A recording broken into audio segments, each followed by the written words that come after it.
Hello, Starshine.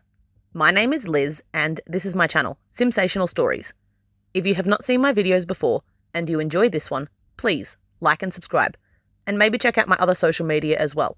I'm on both Facebook and Twitter.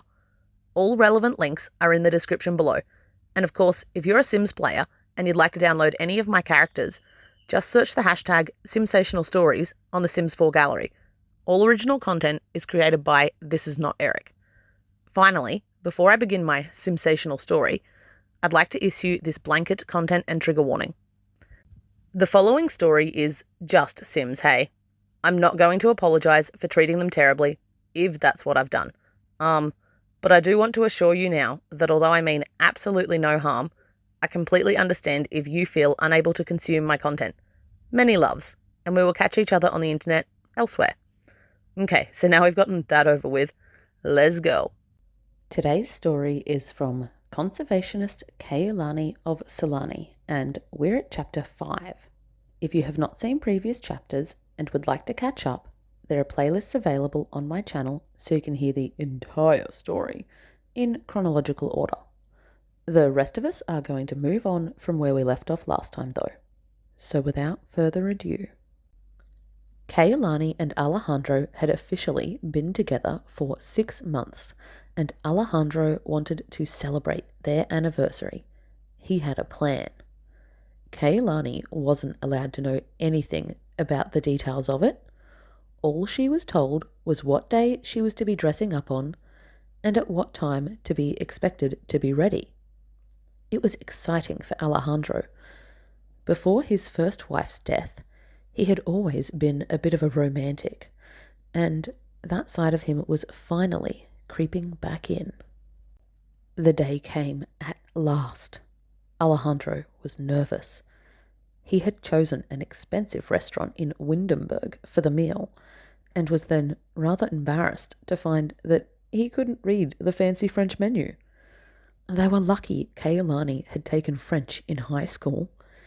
She was able to piece together enough words for them to figure out which meals they each wanted, and then when the waiter came, they chose to point their choices out rather than butcher the pronunciation. After lunch, Alejandro took Kaiulani for a walk along the bluffs above the ocean. They were the only ones there, surrounded by nothing but misty beauty. It was the most romantic moment of her life. Before meeting Alejandro, she had always been alone, never even been taken on a date, let alone such a perfect one as this had been. Kaiulani felt like she was floating in a wonderful dream world. Then Alejandro had got down on bended knee to present her with a ring. It was too much. This couldn't be real. Kaiulani surreptitiously pinched herself as she listened to him profess his undying love for her. Alejandro Varela was telling her that he was a warlock born and bred. He knew magic, and that Kaiulani was the most magical being he'd been blessed to meet in a long time. Would she please agree to make him the happiest man on earth and be his wife? Of course she would. Kaiulani didn't hesitate for a single second. Alejandro was perfect, the perfect man, and she ugly cried herself into a very ungracious acceptance of his absolutely beautiful lyrical proposal the moment he stopped speaking. Her heart felt like it was beating out of her chest as he picked her up to spin her around in a circle. They were going to get married. Alejandro's mother, Nina Varela, was privately not even a smidgen surprised by the news of her son's engagement. She pretended to be, of course, for their sake. But blind Freddie could have seen that the young couple had been made for each other from the start. Alejandro had been robbed of his first wife by a cruel twist of sudden fate, but now the universe had made it right. Kaiulani was the perfect woman for her son and grandson. And they weren't the only ones getting married. Alejandro was rather surprised when Nina's long-term partner, Lucas Pointer, stood up at the engagement party to make a speech. Although Kaiulani and Lucas had worked together for many years, they had never quite been friends, and so his standing to speak at all was unexpected. But the surprises kept coming when Lucas announced in that speech that he and Nina were also engaged, and that they were beating Alejandro and Kaiulani to the aisle. Lucas Pointer and Nina Varela's wedding was held at the commune of Ohana Hale that very weekend. It was a delightfully relaxed ceremony, with young Aliana, Lucas's adopted granddaughter and heir, acting as flower pal, while Father Winter himself, an old friend of Nina's, officiated. The elderly couple both went barefoot down the sandy aisle and finalised their nuptials with a simple waltz on the beach, surrounded by their loved ones. Alejandro and Kaiulani loved the experience, of course, but they wanted their wedding to be different. Politely rejecting the kind offers of assistance, the young couple began to prepare and plan for their own wedding day.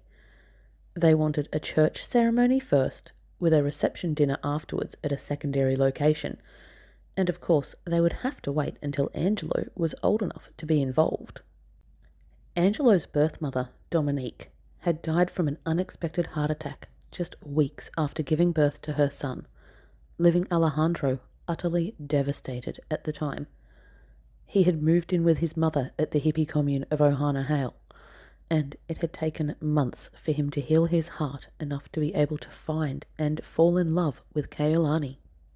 Not that little Angelo really knew all this yet, although his magic did give him some sense of confused misconnection. The only thing that his mother had left him with was her expansive brown eyes, through which he now looked up at another woman. Kaiulani, along with Alejandro, of course, was the one who was raising him, and so it was only natural for the little boy to look at her as his mother. Kaiulani definitely felt like Angelo's mother too. She had first met the little boy when he was just a few months old, being passed comfortably around the commune, and she never could have imagined then that one day she would be the one taking care of him. Teaching him to play peekaboo, eat finger foods, and learn to dance was more fulfilling and emotional a journey than she expected too. Kaiulani knew she wasn't Angelo's real mother, but that didn't mean she didn't love him just as much as if she had given birth to him herself. She was sure of it. The way her heart lifted and swelled when he smiled, and the worry she felt for him when he got sick. He was her baby now, and when they got married, she wanted to adopt him. Things were finally starting to take shape for the wedding. Alejandro and Kaiulani were quite particular about which church and which pastor they wanted to be married at and by, but it had been quite difficult to book an appointment. The couple weren't religious, which wasn't a strict requirement, but not attending Sunday services certainly made it a little more awkward. Kaiulani and Alejandro got to meet Pastor Ramor eventually, though, and the man was lovely. He had been serving the Newcrest community and neighbouring districts for over 50 years now, and was quite used to young couples seeking out the aesthetics of his congregation's beautiful church. Pastor Ramor liked the look of Alejandro and Kaiulani. They sure seemed deeply in love, but that wasn't enough to base a marriage on. It was a partnership for life, and people had to understand that. More importantly, if they wanted to get married in his church, Pastor Ramor himself had to approve the match. Pastor Ramor had a strict policy of offering complimentary, yet compulsory, premarital counselling to every prospective newlywed couple that crossed the threshold of Newcrest United Church.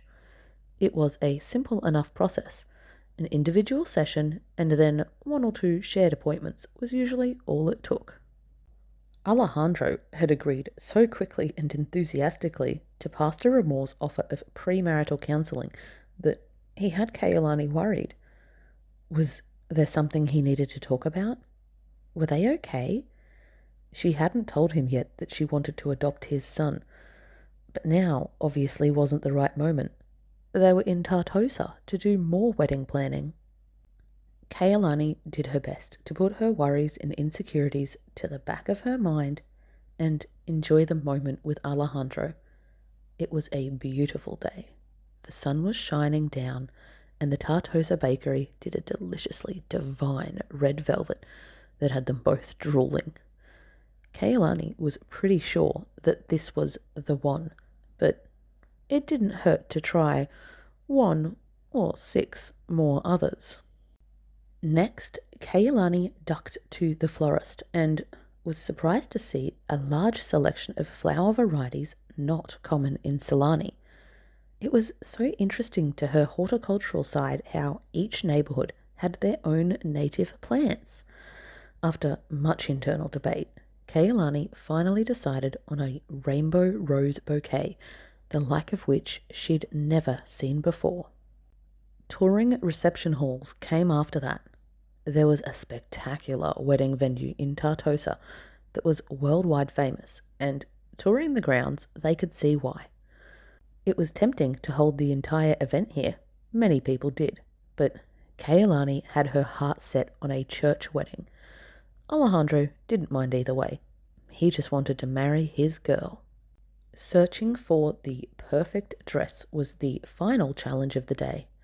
And my, what a challenge it was. Kaiulani didn't even know what she was looking for, and of course, she couldn't show Alejandro any of the gowns unless she decided against them. At least he agreed with her on everything that she rejected. It had taken them a few hours, but Kaiulani had eventually found a dress she liked, and she couldn't wait to see Alejandro's face as she walked down the aisle in it. Oh, she hoped he would like it. Their whirlwind romance had been like a dream, and their wedding and subsequent marriage the culmination of the fairy tale. And Kaiulani couldn't wait to start their real life together afterwards. And that brings us to the end of Chapter 5 of Conservationist Kaiulani of Sulani. If you've enjoyed this video, don't forget to like and subscribe so you can tune in soon to hear the next chapter. And hey, maybe think about sharing my channel with a friend. Or don't. It's your life. Anyway, bye.